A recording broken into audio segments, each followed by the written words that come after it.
radical followers and some of the most toxic, insane rhetoric I've ever heard in my life. And Louis Farrakhan is nothing but a charlatan, a liar, a fraud, and he's no gentleman. Yeah, would you tell us what you do with the clubhouse though for the new people as well? Sure. So for 5 years, also this is another category of recordings that I've made, which is Elon Musk underneath the pen name Adrian Dittman. I have been recording him more than anybody. So if you just go to YouTube and you type in Adrian Dittman, Elon Musk, you will come across my videos. I have many, many unrecorded rooms with Elon Musk discussing the most banal, obnoxious, stupid, low IQ shit you could possibly imagine. Burping, cooking steaks, picking his ass, being a pig, being a schmuck. And he hates the fact that these videos exist. So across my maybe 30 X accounts, Adrian Dittman has blocked many, many of my John Kitover campaign accounts because as a patriotic American, I knew that Elon Musk, is not necessarily born and bred in America, and he went on television and said, "This is the biggest revolution since the founders' revolution." Where is he at today? Kicked out of the office, kicked out of any kind of involvement, and he's playing Path of Exile every night, and it's pathetic. So if you're the richest guy in the world, but yet you play video games in the dark in your underpants every night and live stream it on X, and yes, you have the coolest platform and the best H-1B visa Indian software developers making the best social media audio connection capability communication. Wow, Elon. But his fat ass, who cooks butter steaks with tallow, is still playing video games every night. And ladies and gentlemen, that's pathetic. Actually, it's worse than that. He doesn't play video games. He's been caught faking this, and the entire Path of Exile community has called him out for it.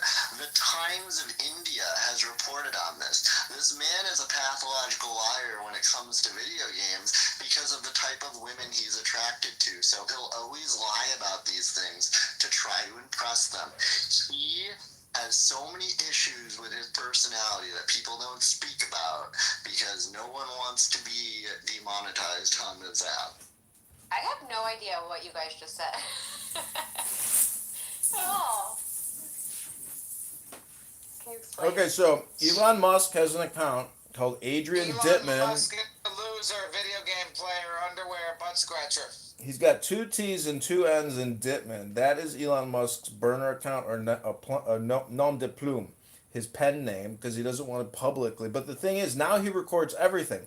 But I have him in unrecorded spaces saying the most heinous, vile, stupid, obnoxious, ketamine-induced shit you've ever heard. I mean, tripping on ketamine, talking all night long, rambling about nothing. John, what is he? You're a racist. You're just a racist. You're a racist. Anyway, John Kitover does a good Elon Musk impression. Who's talking? I can't see. It's me, Zach De La Ruta.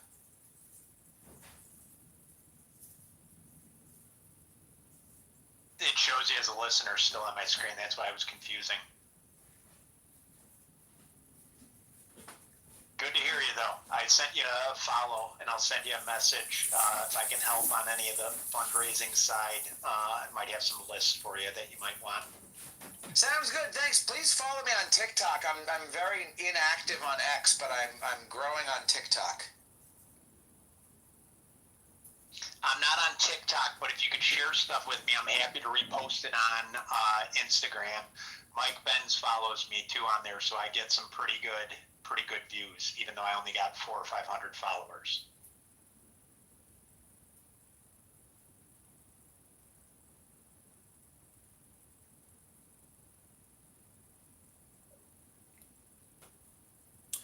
Yeah, so the only reason, I have a beef with Elon Musk is because, I don't know, he kind of shot himself in the foot, but Doge is still in place. And I've regularly kept track of Doge. That is the federal procurement and acquisition platform on Oracle. I used to work on it as an employee at the United States Treasury doing IRS office remodeling work and project management and facilities management. So all those screenshots come straight out of a government, an Oracle database. And a lot of the spending is for DEI, woke, gender, climate, international education bullshit grants.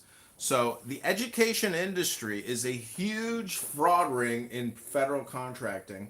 It's always been like that in education. Many people get investigated by the FBI and go to jail for fraudulent internal training in the for-profit education or public education industry, which is again a $1 trillion annual year industry because of property taxes.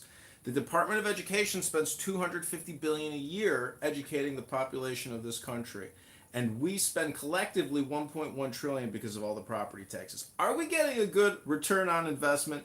Are people becoming smarter, or is brain rot just starting?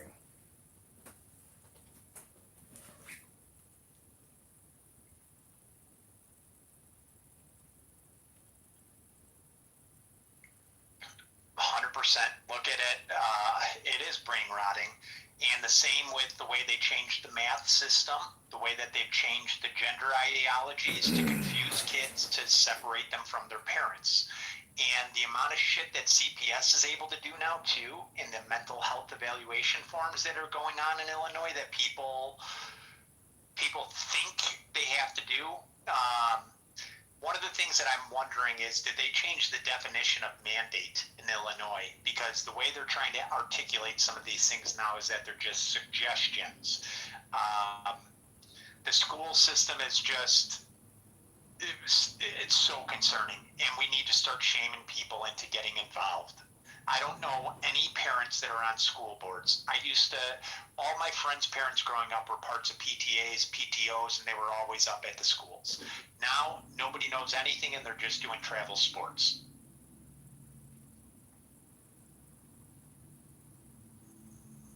I totally agree, Timmy. Parents really do need to get involved with the school. It's really, really important because it's really scary.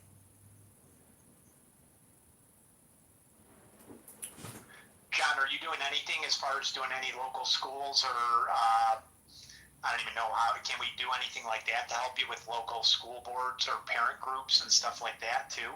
Well, honestly, social media audio is the quickest and best way to have a conference call with anybody. In terms of going to events, I literally have to do a lot of the muscle work in getting these signatures on these petitions. I'd like to personally get over 300 to 500, and that requires me to essentially get on the road because I live in Chicago and I have to get to Rockford and Peoria and start gathering more signatures individually and going to local events. But fundraising here is one way to help. So anytime you want to create a room, you can message me on X. You can text me on my campaign line at 312-498-0517. That's the campaign cell phone. You can text that number anytime.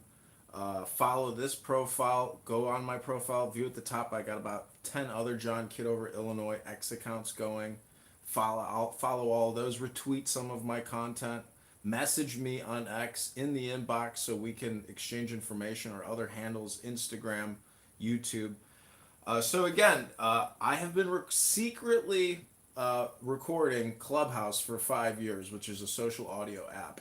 And it's just littered with radical, insane, sociopathic liberal Democrats who wish death upon MAGA Trump supporters. Who literally provoke and say that MAGA Trump supporters wish death upon you and want you and your children to die. That's the kind of messaging they put out in those rooms. So a lot of people know me on Clubhouse because they know I'm recording, and I post the link to the YouTube and I say, hey, you guys are live on YouTube. Congratulations, you're all stars.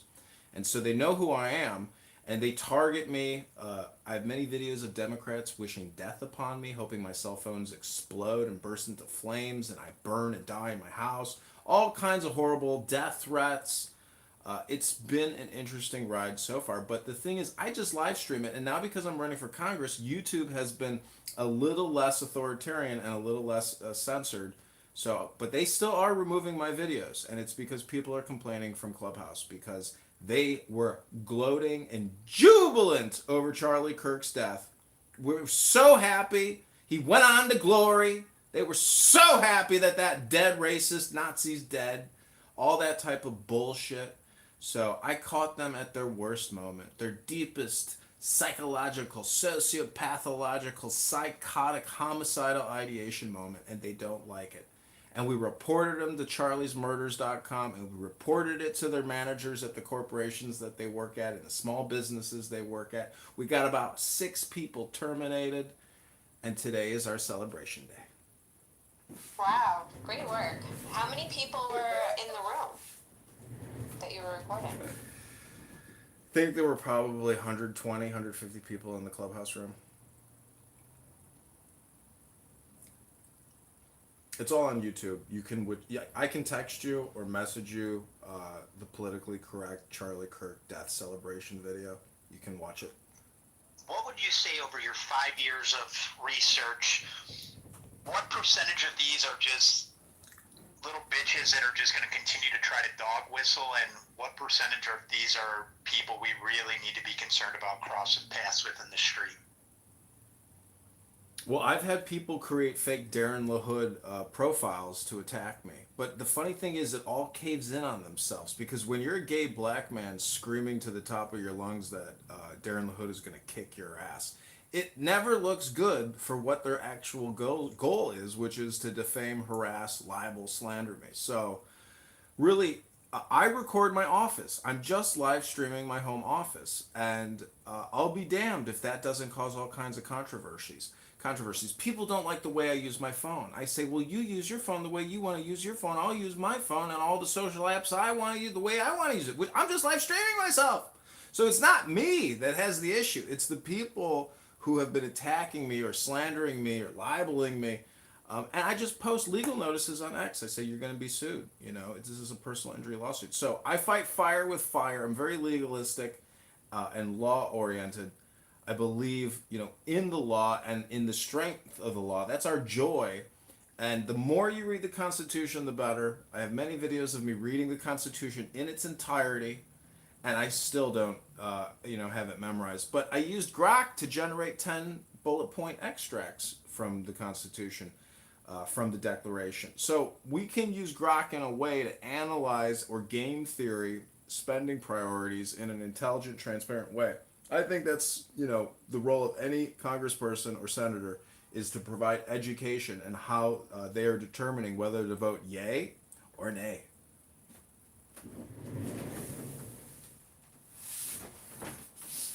Well, so you're saying, if I'm hearing you correct too, then would that be just a yay or nay on every single bill, even if they try to do an omnibus bill or other things? I might be skewing this a little bit. With Grok and other tools, could you vote on every issue in a bill, even though you got to only vote on one bill at a time?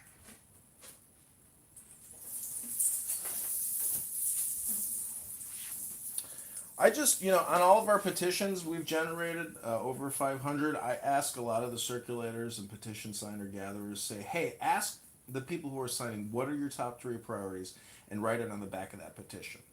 Do you know what do you think the survey says with regards to what are the signers of these petitions and future voters? What do you think their priorities are? Safety.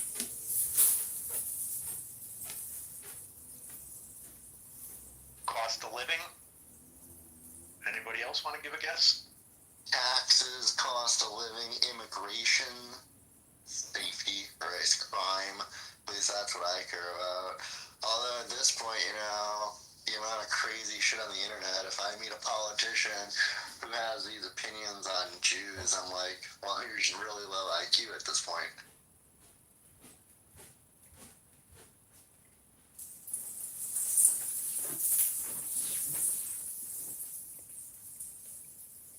Yeah, the one that always sticks out for me, and that one politician in New York who never got elected who said the rent is too damn high.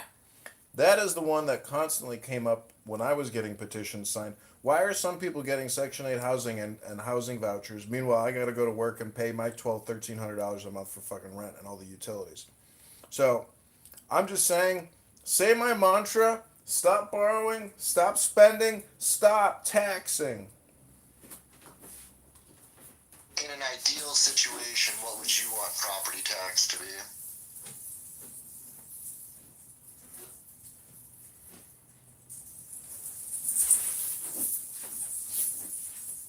Ideally, it's zero. Duh. Do we have Yeah, to well, state why the do you want fucking to know obvious anymore? politics Do we with need a zero? survey says, do I want to pay more in taxes? Do I want to pay less in taxes? Or do I want to pay fucking no taxes? Obviously, everybody, let me give you another dosage of common sense here. Taxation is theft. I don't want to pay taxes, and neither should you, unless you're stupid. Okay, it's just fucking common sense at this point, everybody. The country ran great without taxes forever. We even started a country without taxes because of taxes. And it became a tool of control. They're taxing. Think about how gentrification, all right? Gentrification is a weapon to tax out the people you don't want to be a part of the community anymore. BlackRock will literally buy 2 houses in the hood or in another area, and they'll build a luxury house or something. They'll build that one house on the block. Then they'll sell a house to another fund that they own, which creates a transaction which raises the property value and starts taxing people out.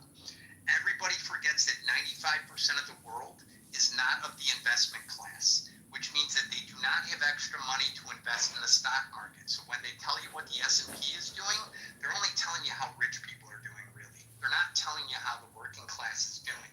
So when they raise tax increases, it might sound like, only 300 extra bucks a year. When these people are living check to check and they've lived in a community, they're still making the same money they've made at a good paying job that they were usually able to afford to put food on their table, send their kids to school. Now suddenly they can't, and they're on a fixed income, and they don't have an ability to get side hustle money. And they've been doing this strategically for decades, where they tax people out. My people, white Irish Catholic people, have been taxed out of every fucking neighborhood in Chicago. People don't want to admit it because there's still white people from Lake Forest living there now.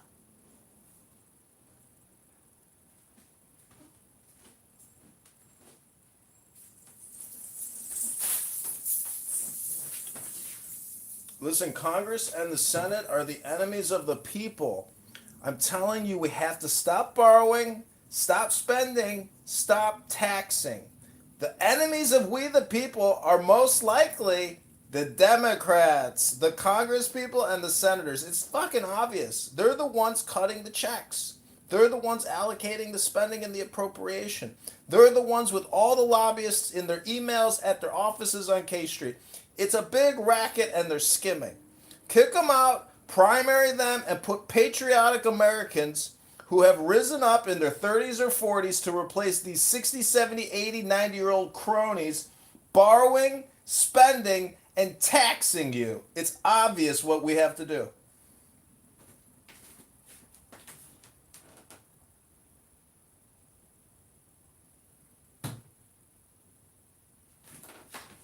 Do you know what's created the most billionaires in the past 3 years? It's debt. Private debt funds have created the new hedge fund billionaires the past couple of years. So you are 1,000,000,000% correct. Stop spending, stop borrowing, stop taxes.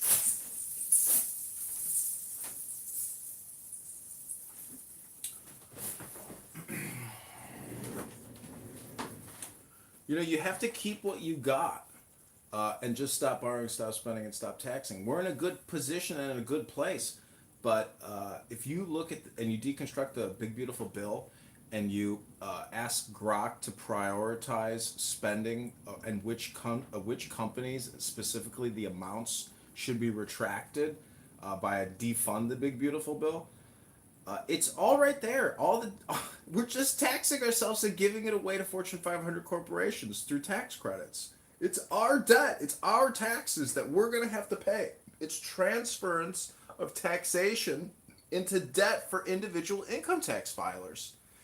The IRS takes in $5 trillion a year. We're spending 7.1, and it's been going on for 20 years like this. And Darren LaHood, who I'm running against, has created over 20 trillion in debt by voting yay on HR acts.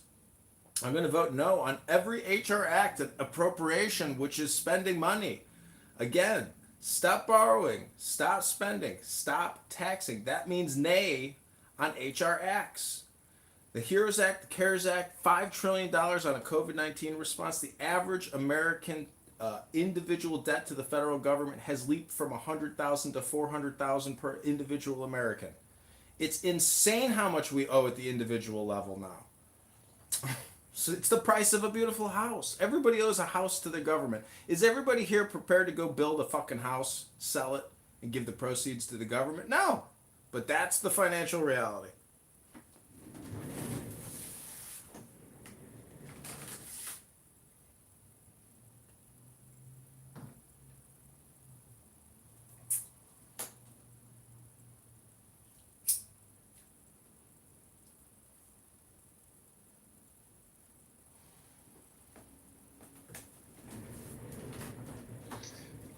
John, have you given any thoughts to what kind of changes outside of the money flow can be done to the education system? Yeah, offer homeschooling here on X. Offer homeschooling on Clubhouse. Offer homeschooling on Zoom. Individual parents, educators, you don't need a staff and an administrative support staff and an executive staff and a parent teachers association and a district staff and an elected district president who's making $400,000 a year and a $400,000 pension. You don't need any of that. You need people reading books. Okay, they are external hard drives of intelligence. Until people start reading books as opposed to scrolling 18 miles a day looking at TikTok and Instagram, we're not talking about anything. People are completely brainwashed, walking around like drones of their satellite cell phone prison, which has captured their mind. Until you start seeing people at libraries again or publishing photos and videos of what they're reading or they're in book clubs, I don't know where people think education comes from. You think you just stick a wire up your ass and it uploads some intelligence to your brain? No, homeschooling is not the answer to that.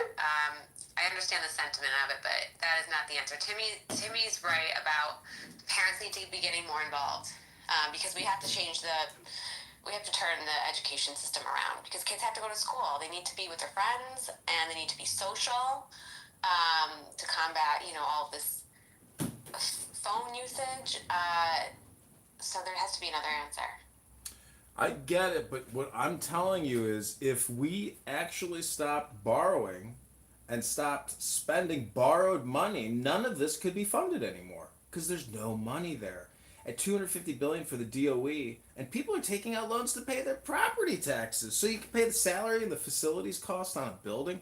I'm just telling you that at 25 years of war and a pandemic, scamdemic, where our debt leaped from 20 trillion to fucking 40 trillion overnight in what feels just like 1,000 days, the debt went up that much money.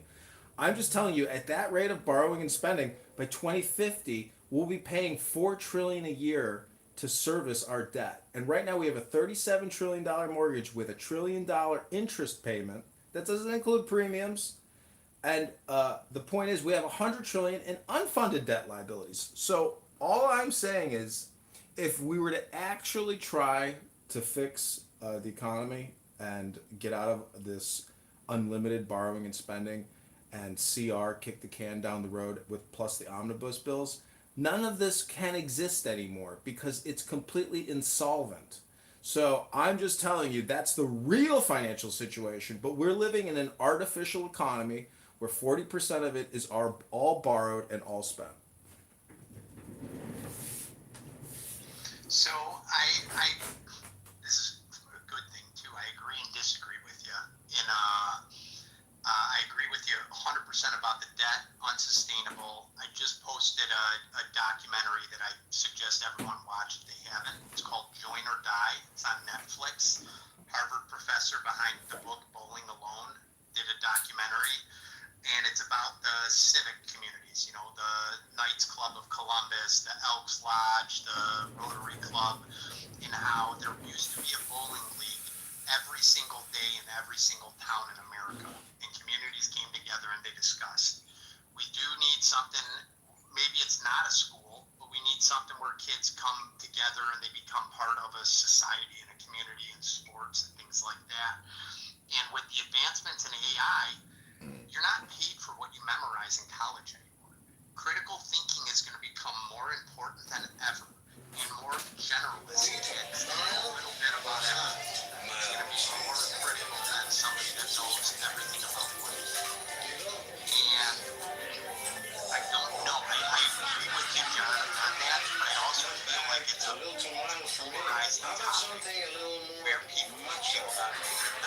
about kids need to go to school. Kids need to go to this. Kids are really going to prison right now. They're going to a cinder block building. They're on a regimented schedule with 1 hour of yard time. And then they go to whatever else. The parents only spend 30 minutes a day with their kids playing games. If people really look at it, there's only 30 minutes spent deprogramming kids because they hand the iPad to the kids as soon as they get them out of school. Drop the kid off at activity after activity after activity. And we just need more critical thinking. I'm so sorry. And I agree with Kitover. Hey, man, you got the house. I don't know. Homeschooling it's not conducive for everyone because most families have two parents who work. And like I said, I think kids need to be with other kids. They need to be social. They need to go to school. School is truly amazing and wonderful. And I know homeschooling works for some families, but I think for the most part in America, school is so important. I mean, it might be the most important thing for children. Yeah, but that's your opinion, and if you ask the average homeowner who's paying 65% of their property taxes are going to the salaries and the facility expenses of Chicago Public Schools, if you were to ask them, can I opt out? I don't want to pay 65% of my property tax bill anymore, so go to the go to schools and the educators. A lot of people want to opt out. I'm just saying. That's your opinion, but there can be a financial time in the history of Chicago where we are able to separate our property taxes from the educators and the education industrial complex in this city. Well, how's Florida handling it? Because aren't they getting rid of their property taxes? They're not getting rid of their schools. I'm just saying it's something we have to consider as a nation because the country's that broke, and at 37 trillion going to 50 trillion, this won't end well. But again, it's just debt negotiation. Maybe we should just keep spending recklessly with no personal responsibility, self-governance, or understanding of financial and economic realities. We can all just keep being children and bury our heads in the ground and say, let's just keep borrowing, spending, and taxing. Well, let me maybe rephrase the question. Are you saying, period, ever, homeschool's the way to go, or just because we have something like the NEA, where 70% of school employees around the country sign the anti-fascist agreements to choose fight fascism over anything else, that it's so broken that there's 70% of the educators are socialists that we can't do it anymore? Or are you saying that we can rebuild it maybe down the road, but right now we got to just stop all money going to them, period? Again, the first legislation that I will publish and post, which I've already drafted with Grok, is a Balanced Budget Act. And then the second is defunding the Big Beautiful Bill. Thomas Massey's already put forth this stuff. Now, I'm not saying anything that's going to not get shot down. Rand Paul put forward this 6-penny plan, got shot down by the Senate. So everything gets rejected. The herd, the mob that keeps voting for borrowing, spending, and taxing is the status quo, and it's not going away. I'm trying to lead a communications effort against the borrowing, spending, and taxing to bring people's conscious awareness higher to a level of fiscal prudence, understanding, self-governance, self-reliance.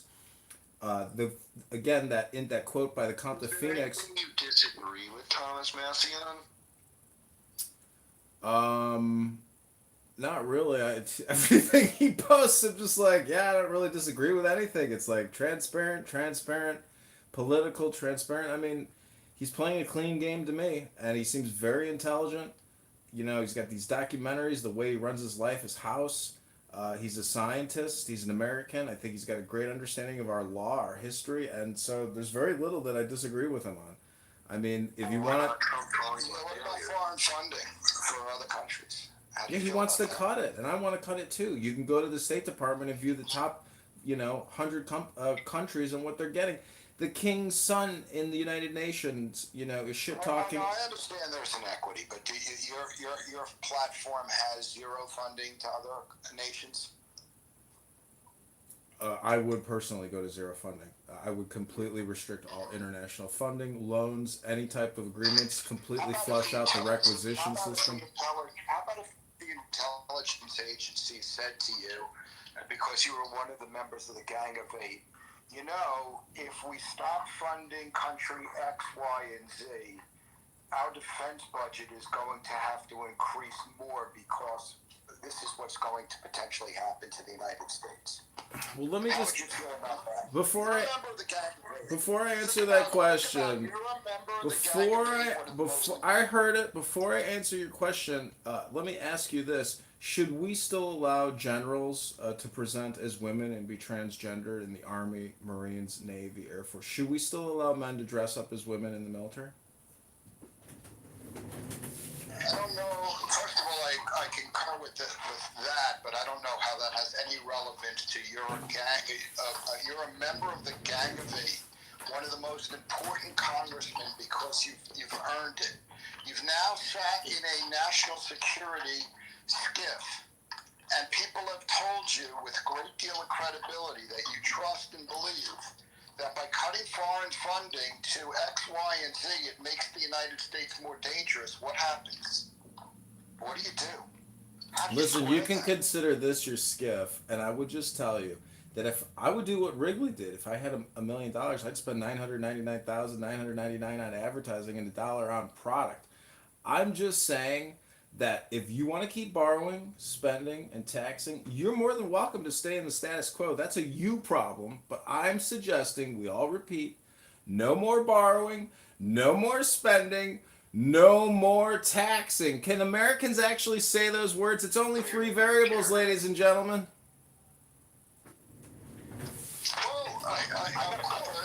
Well, of course, virtually everybody in the world, in the United States with half a brain, would subscribe to those simple principles. No more borrowing, no more spending, and no more taxation. But I think there's a caveat, and I think you do as well.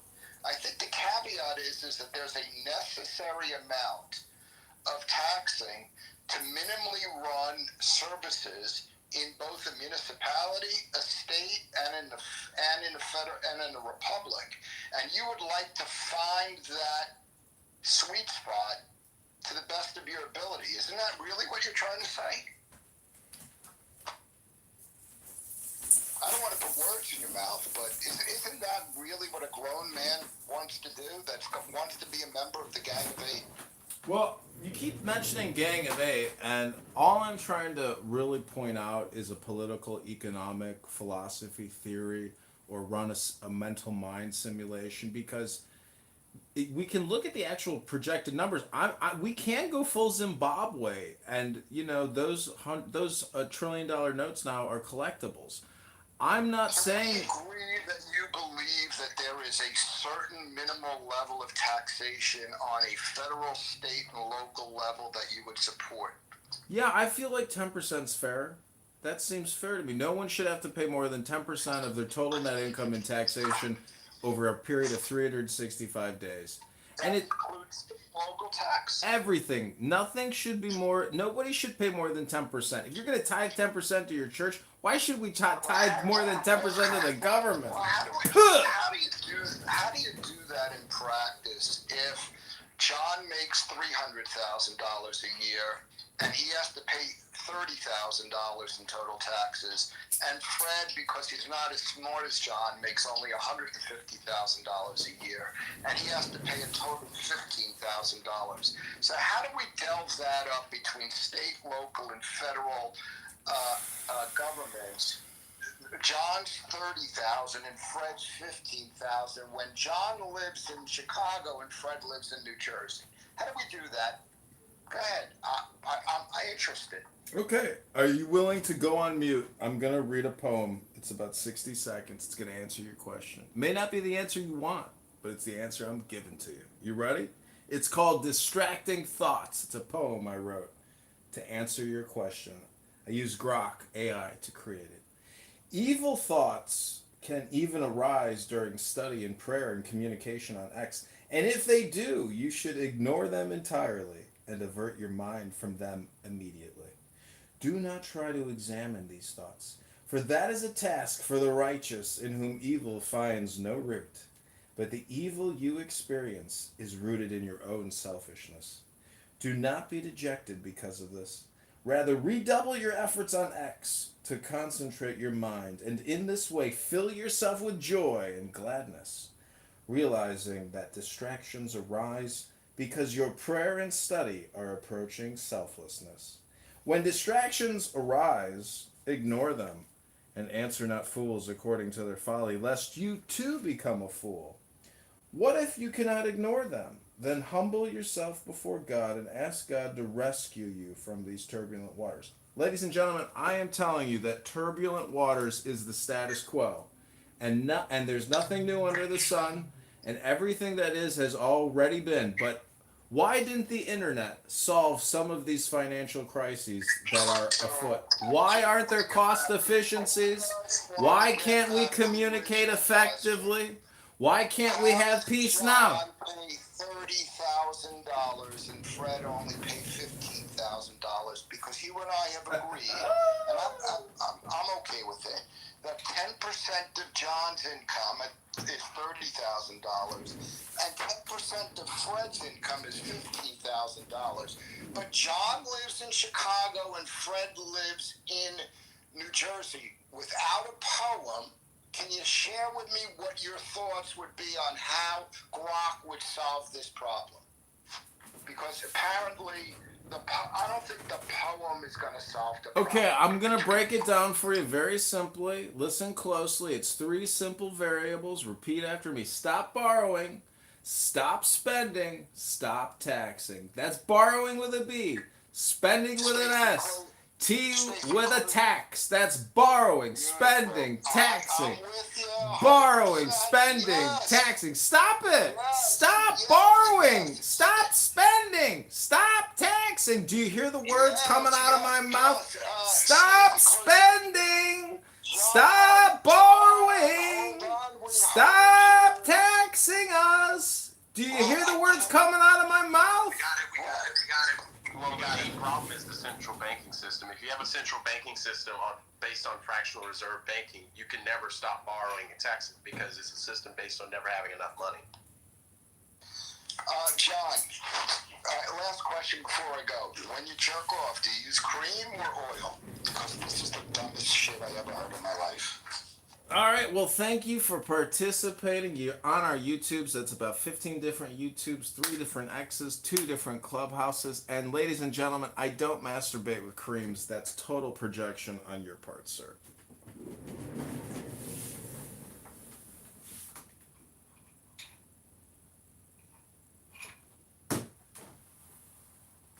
Are you done, sir?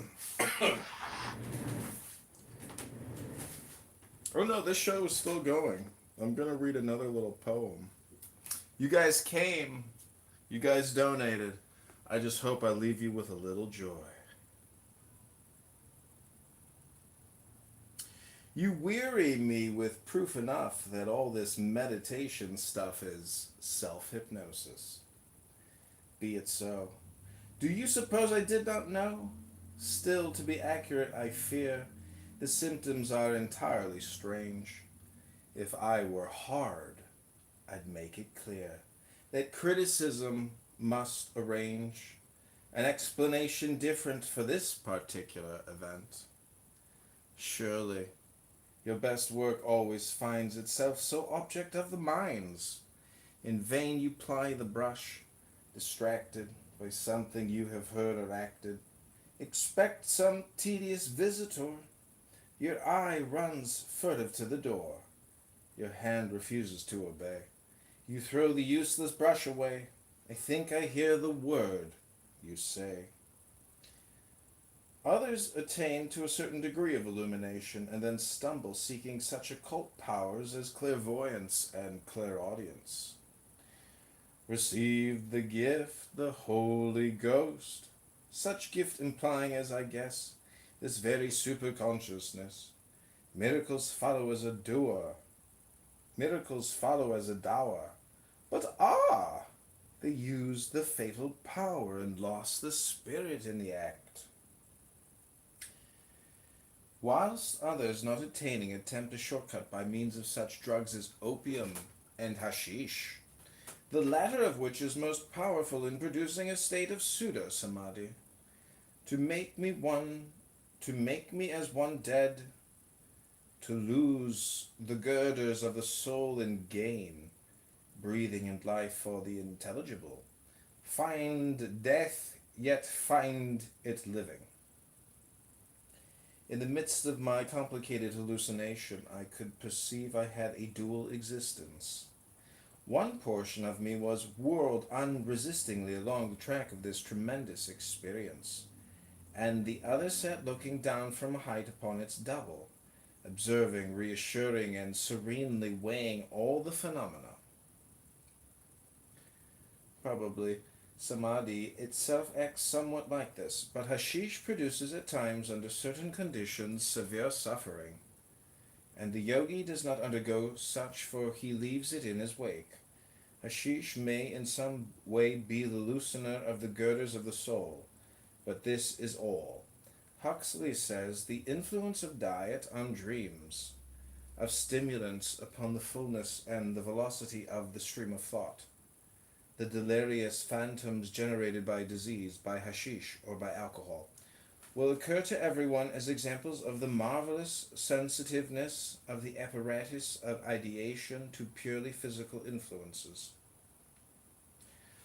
Not by the pipings of a bird in skies of blue on fields of gold, but by a fierce and loathly word, the abomination must be told.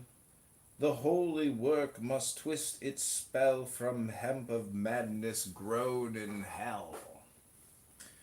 Others again do not possess the stability of mind, the natural health and strength so necessary in this severe mental struggle, as the Ribot says, it is all confined to an alienation in the etymological sense of certain states of consciousness which the ego does not consider as its own, but which it objectivates. And finally, by placing it outside itself, ends by attributing an actual existence independent of its own. Others attain but a glimpse. Maimonides long ago noticed. Learn that prophecy is an emanation from God, which flows through the intermediary of the active intellect upon the rational faculty first, and then upon the imaginative faculty. It is the highest degree of a man and the term of perfection to which the species may aspire. And this state is the highest perfection of the imaginative faculty. If the emanation flows into the imaginative faculty only, and if the rational faculty remains behind, either on account of original structure or from disuse, then is constituted the class of men called men of the state, diviners. There come to men of this class, even when they are awake, wonderful visions, similar to prophetic visions. They delight much in them, believing they have acquired all sciences without study. But all those who really do attain and remain silent. The Hindu practice, says Mysticus, in time bears out Western speculation. Whether we take the shadowy idealism of Berkeley or the self-refuted monism of Haeckel, all these men got our results and interpreted them in the partial light of their varied intellect, their diverse surroundings and education. But the result is the same physiological phenomenon from Plato and Christ to Spinoza and Shankaracharya, from Augustine and Abelard, Bohm and Weigel in their Christian communities to Trismegistus and Porphyry, Mohammed and Paracelsus in their mystic palaces of wisdom. The doctrine is essentially one, and its essence is that existence is one. But to my experience, it is certain that in jhana, the ego is rejected. This is absolutely true of Berkeley when in the dialogues he writes,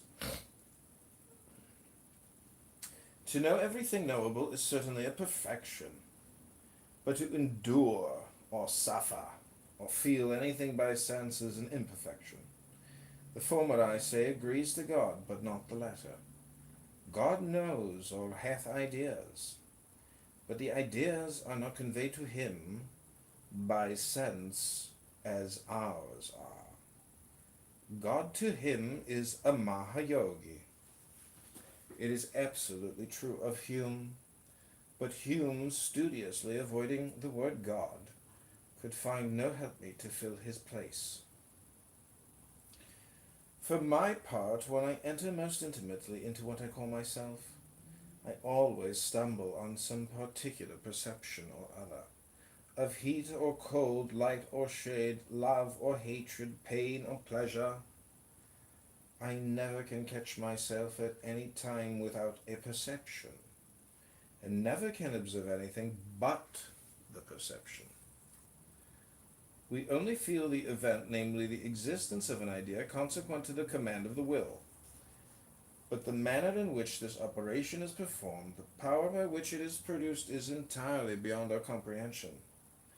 The command of the mind over itself is limited, as well as its command over the body. But these limits are not known by reason or any acquaintance with the nature of cause and effect, but only by experience and observation, as in all other natural events and in the operation of external objects. Our authority over our sentiments is much weaker than over our ideas, and even the latter authority is circumscribed within very narrow boundaries. Will any one pretend to assign the ultimate reason of these boundaries, or show why the power is deficient in one case and not in another? Can we give any reason for these variations except experience? Where then is the power of which we pretend to be conscious? Is there not here, either in a spiritual or material substance, both some secret mechanism or structure of parts upon which the effect depends, and which, being entirely unknown to us, renders the power or energy of the will equally unknown and incomprehensible? We are ignorant, it is true, of the manner in which bodies operate on each other. Their force or energy is entirely incomprehensible. But are we not equally ignorant of the manner of or force by which a mind, even the supreme mind, operates either on itself or on body? Whence, I beseech you, do we acquire any idea of it? We have no sentiment or consciousness of this power in ourselves. We have no idea of the Supreme Being, but what we learn from reflection on our own faculties. Hume is ignorant of the Supreme Being, yet his ignorance is so naive that he all but lifted the veil of Isis. His ignorance is in every way equivalent to Berkeley's God. It is absolutely true of Kant, who set himself the question, must we believe that mysticism is like some vast ocean and the empire of illusion? And then again and again answered in the negative.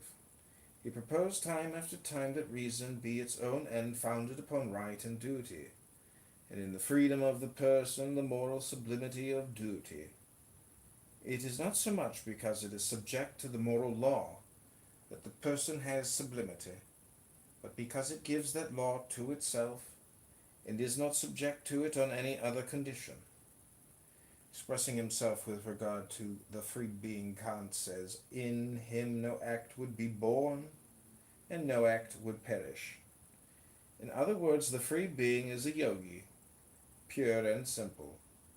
Kant's a priori takes the place of Hume's ignorance, which we have seen was none other than Berkeley's God. It is absolutely true of Huxley, who was as astute a thinker as Hume. The succession of mental states in ideation is not fortuitous. Thus, the idea of the word horse pretended itself to my mind and was followed in quick succession by the idea of 4 legs, hoofs, teeth, rider, saddle, racing, cheating, all of which ideas are connected in my experience with the impression or the idea of a horse and with one another by the relations of contiguity and succession. A. No great attention to what passes in the mind is needful to prove that our trains of thought are neither to be arrested nor even permanently controlled by our desires or emotions, nevertheless they are largely influenced by them. In the presence of a strong desire or emotion, the stream of thought no longer flows on in a straight course, but seems as it were to eddy round the idea of that which is the object of the emotion.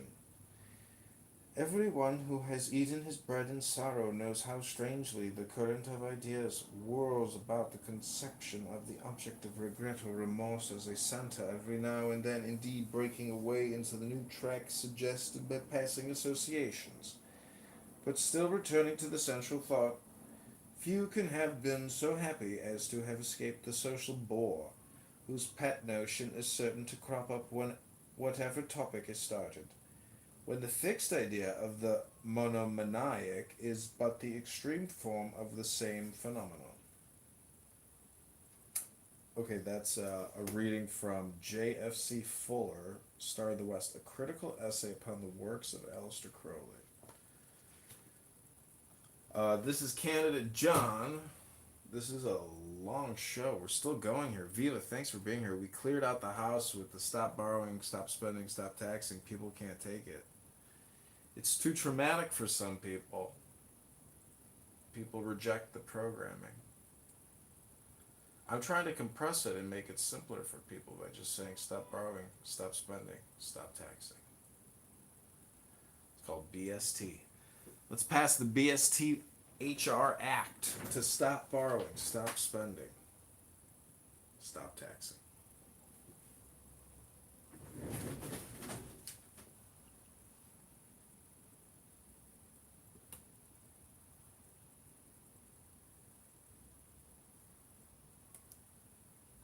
Actually suggesting that Jerry Falwell had sex with his mother. So why did Hustler have him and his mother together?